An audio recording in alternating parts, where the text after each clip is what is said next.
And she's here. How's it going? Hey, what's going on? What's I'm up, y'all? good, good. Thank you so much for calling in. I want to just give you an apology. Um, I'm stuck with the old Skype, and it still got the old kinks and everything. And you did call, and I clicked the answer button, and then it said no answer or something. Uh, Skype is acting a little funny.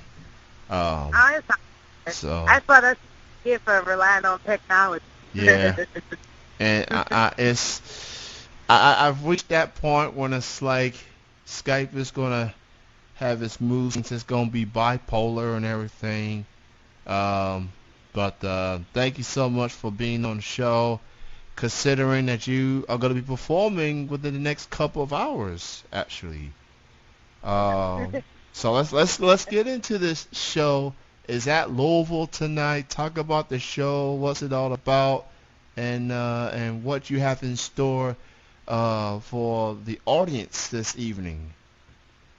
Well, the show is actually it's kind of like a competition. It's going to be at it used to be called Union Station, but now they call it U.S. Lounge out on the road. It's really kind of a competition, like I said, but I do the best, perform. I'm always gonna come out and show up. I'm gonna do it my new songs. I got a couple new singles. One of them I'm kind of a little bit down called Superwoman, and I've got two other singles that one I haven't let anybody except the DJ, and one that kind of put on the back burner. So right now, I'm just kind of really pushing my singles and focusing on that, and really trying to figure out what message the Don Diva wants to give and what I want to leave for the world. I've done a lot of songs and I've had a lot of material just kind of sit and hasn't really been pushed that I just like to release these. You know what I mean? So now I'm just kind of honing in on singles right now.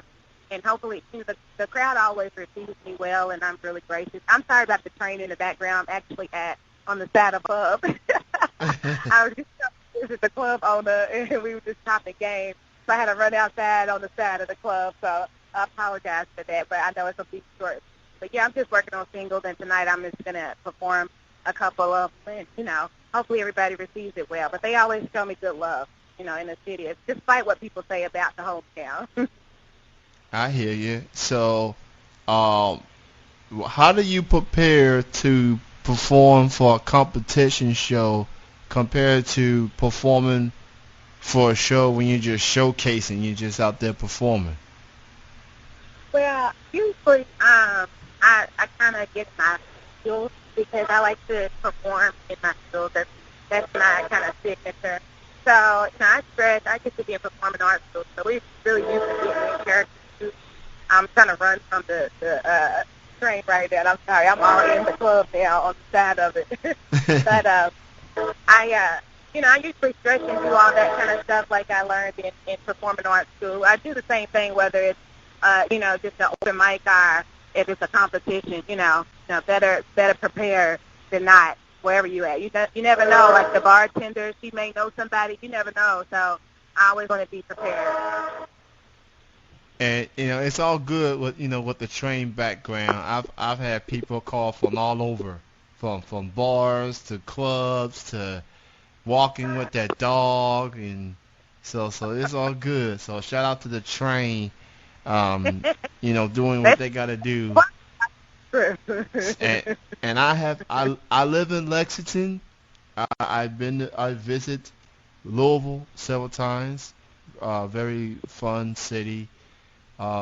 There's extremely so much going on the music scene that I may not even know of. It's just so much going on. And uh, now for you as an artist, for people that hasn't had a chance to hear your music, how would you best describe your sound, your musically? Do you consider yourself an R&B act, or are you just more than that?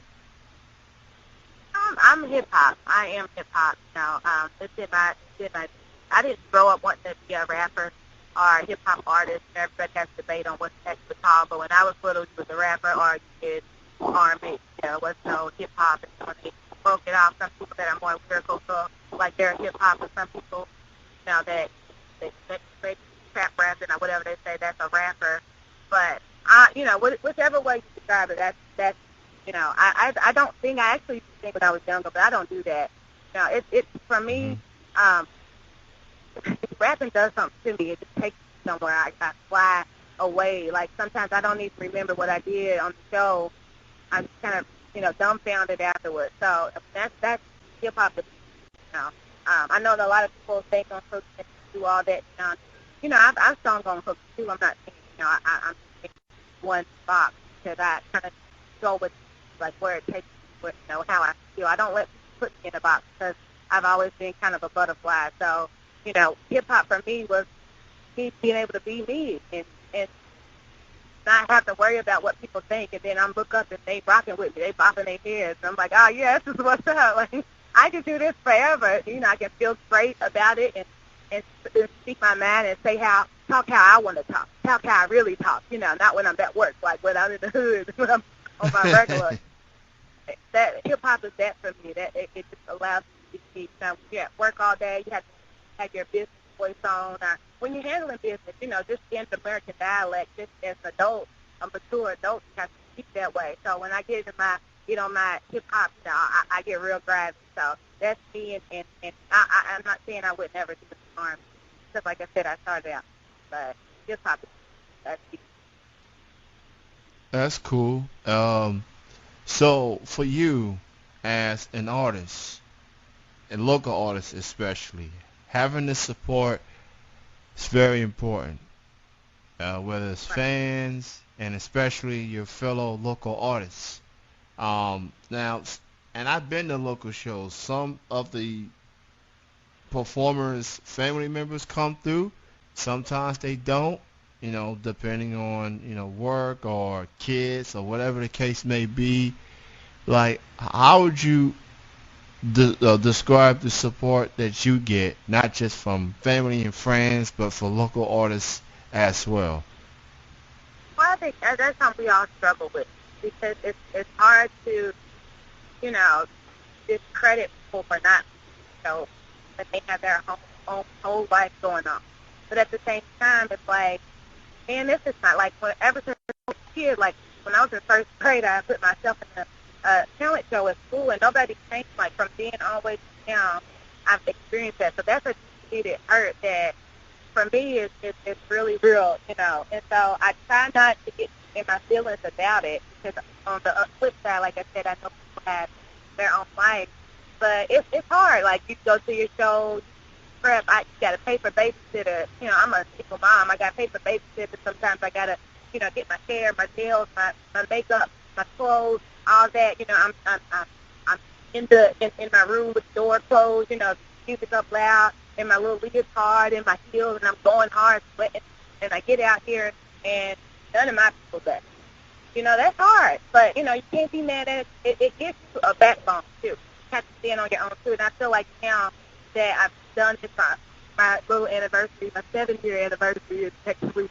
So I've been rapping for 7 years, and then I feel like I finally get it. Like I finally understand why I have to go through all that stuff just to make me a beast out here. Because the world's not going to favor me because I'm the Don Diva, and I'm a single mom, and whatever my issues are in life, like it doesn't matter. Like it's a hard world. It's outside the city. My city's hard on stupid. Like it's really hard to get support from everybody talks about it. It's kind of like an epidemic right now. I think it's like that. So it's hard for all of us right now. On speaking on that, that's a really touchy subject for a lot of artists. It's not just in my city, but everywhere. I think we all deal with that. In some form, it hurts a little bit for all of us. I definitely know that experience firsthand as a radio DJ. Like, people hear about my show and want to listen to it, and Right. sometimes they listen to it. I'm not expecting everyone to listen to it every single week. Everyone has priorities. They have families. They got jobs. I get all that, and it's I've been through that for 10 years now, and the fact that I'm still able to do this, regardless of who's there or who's not there, It feels like I'm passionate in what I'm doing. I'm gonna keep going, no matter what. And people that supports, that's cool. People unable to listen, I get it. You know what I'm saying? I'm not gonna hold a grudge to it. Um, but artists, it's a lot different. Like people talk about supporting music, local music.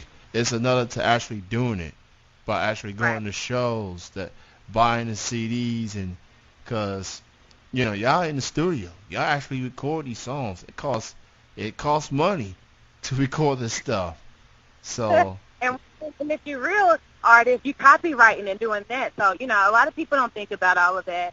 I don't expect them to, but at the same time, like you said, you feel it and it's real. But as I was saying, I think it really just builds you up. And for the times where, because sometimes I'm like, I quit. I can't do it no more. I done put so many thousands in this. I'm working my ass off. Nobody see me. I don't have, this enormous amount of money and budget. So my videos and things aren't, they're not blockbuster style. I'm paying money out of stuff, money I'm working for to provide for my family. That money, some of it is going towards my dreams. You know what I mean? And so, and so then I get all upset, and then somebody will inbox me, or somebody else. The Most High knows how to get you straight. Somebody will hit me right when I'm in that low point and be like, "You gonna be a star. I saw you such and such time. Or I never forget you were here. And you were amazing, and people just don't know. They sleeping on you, Diva." And it's like it's like getting sunlight. It's like sunlight to that darkness. So people keep you going, and there are people listening, watching. They might get to the point where it doesn't seem like it, but something like that always happens to let me know, just keep going, Diva. So like you said, you ain't going to never give up. I'm never going to give up. And those people help me keep strong. but when they're not there, I do have to look at my life, over my life. And there's some people that look up to me. I mean, not rich and famous, but they look up to my grind. Like, they know me. They know where I came from. They know I'm from the hood, and I'm busting my ass out here, so they rock with me, and that support me the world.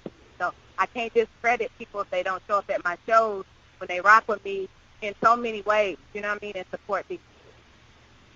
I think I've heard of you through a fellow local artist in Louisville, and I interviewed her recently, Fiji. Um, Uh-huh. She's she my girl. she's cool people. Shout out to Fiji. Shout out to all the artists doing their thing at in Louisville and all over Kentucky.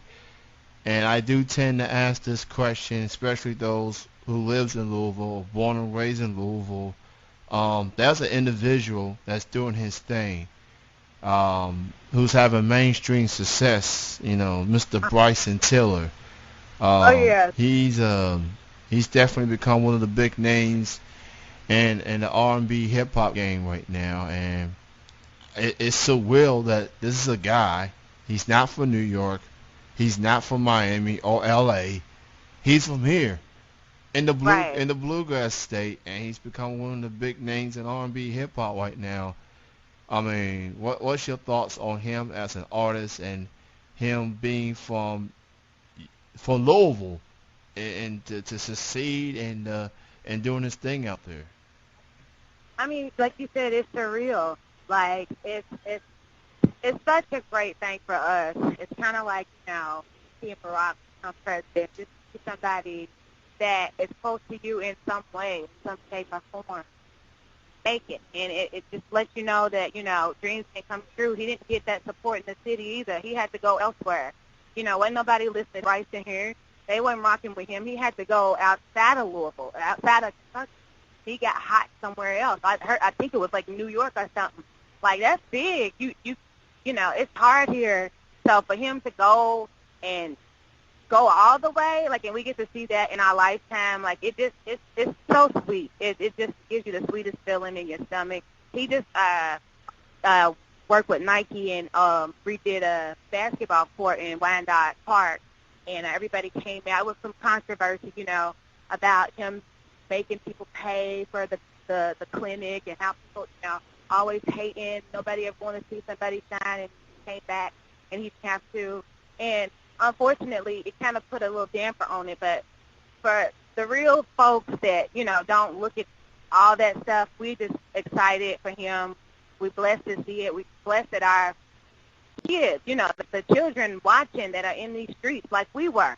All of us ain't cut from, the suburbs, and we have all these privileges. So to see somebody make it from where we from, it's the most beautiful thing. Like, I wish that it could happen, like that same moment, just over and over again.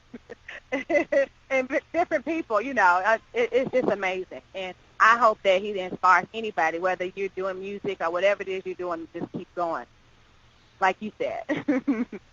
Yeah, Bryson Tiller is definitely doing this thing. He just released his latest record, I think earlier than what people projected. I haven't heard the album yet, but I'm definitely going to give that a listen for sure. Yeah, so far, I love it. So, in addition to your performance tonight, what else do you have in store? More new music in the works, album, mixtape, more shows in the works. What you got going on? All that and above. I'm working. I was silently working on a mixtape, but I want to do a real mixtape. The real meaning of a mixtape. I wanted to do that. I'm working on an album, but like I said, I'm just starting really slow with my singles. And really just trying to travel. Once I got out of Louisville and really started to move around, I saw what everybody was saying. Steve, you gotta travel. You gotta go out of state, out of city, and see the world and let people hear you. And so I got a little taste of that, and it was really great to see you go somewhere else and the crowd handle you like your people, like, the people that you were in open mic with, and they screaming and pumping their fists like it's 8 Mile. You know what I mean? I'm in Atlanta, and they handle me the same. So it's like, oh, my gosh, it's real. It's real. This is not a game. So I start traveling more and get out there and just meet and network with people. But, yes, I'm working on a mixtape and an album, and, that's what it is. I was on the verge of quitting, just a month ago. So, I got some steam behind me, and now I'm ready to go. So I've already been working. I've got some producers in Atlanta. I've been holding their beats real tight. And I've been polishing these songs because, it's going down. It's either I'm going to quit or I'm going to go hard. So I'm ready to go hard, and that's what it's going to be. So you'll see a lot of diva music coming this year. Well, as a newfound fan of yours, I'm glad you're still going at it and keep doing you and continue success. And thank you for being on the show. If you're in the Louisville area, you can check her out performing tonight at, I think the show starts at 10 p.m. Yes, and it's at Union Station or U.S. Lounge, whichever one you want to call it. Yeah. But it's out on Blue Lick Road. And you can, if you want to listen to any of my music, you can just type into Don Diva on Google, and it's going to send you to everywhere. I've got stuff on SoundCloud. I've got videos on YouTube. So just type into Don Diva. You don't even have to do no whole lot of looking and searching. Yeah. Just drop the name, and you'll find it. Thanks for being on. Have a good night. You too, baby. Thank you. All right, bye-bye.